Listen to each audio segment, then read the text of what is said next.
Kalamassery polytechnic ഹോസ്റ്റലിൽ കഞ്ചാവ് വേട്ട 2 കിലോയോളം കഞ്ചാവ് പിടിച്ചെടുത്തു. അറസ്റ്റിലായ 3 വിദ്യാർത്ഥികളിൽ 2 പേരെ ജാമ്യത്തിൽ വിട്ടയച്ചു. പിടികൂടിയത് യൂണിയൻ ജനറൽ സെക്രട്ടറിയുടെ മുറിയിൽ നിന്നും.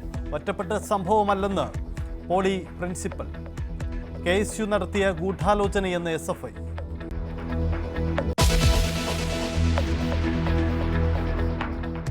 രാജ്യാന്തര കുറ്റവാളി അലക്സേജ് ബെഷ്യോക്കോവ് കേരളത്തിൽ വന്നു പോകുന്നത് എന്തിന്? അലക്സേജ് 10 വർഷമായി കേരളത്തിലെത്തുന്നതായി ഇന്റലിജൻസ് റിപ്പോർട്ട്. ഇന്നലെ പിടികൂടിയത് റഷ്യയിലേക്ക് മടങ്ങുന്നതിന് 2 മണിക്കൂർ മുമ്പ്.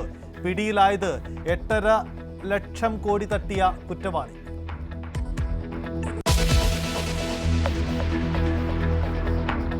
തിരുവനന്തപുരം നഗരത്തിൽ കാട്ടുപന്നി. 2 ദിവസമായി കാട്ടുപന്നി എത്തിയത് കണ്ണമൂലയിൽ. കാട്ടുപന്നിയുടെ ദൃശ്യങ്ങൾ CCTVയിൽ പതിഞ്ഞു.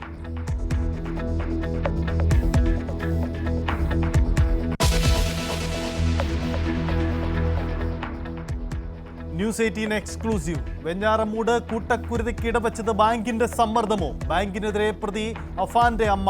വായ്പ തിരിച്ചടയ്ക്കാൻ സെൻട്രൽ ബാങ്കിൽ നിന്നും നിരന്തര സമ്മർദ്ദം നേരിട്ടു. കൂട്ടക്കൊല നടന്ന പേരമലയിലെ വീട്ടിൽ ഇനി താമസിക്കാനില്ലെന്നും ഷെമിയുടെ മൊഴിയുടെ വിശദാംശങ്ങൾ ന്യൂസ് 18 പുറത്തുവിട്ടു.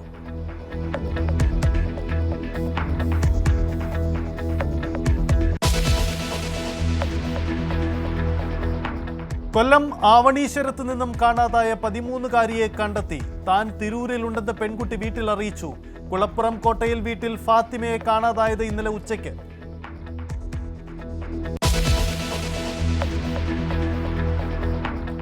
പാലക്കാട് വടക്കഞ്ചേരിയിൽ യുവാവിനെ സുഹൃത്ത് കുത്തിക്കൊന്നു.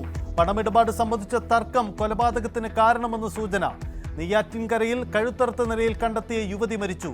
ആത്മഹത്യയെന്ന് സൂചന.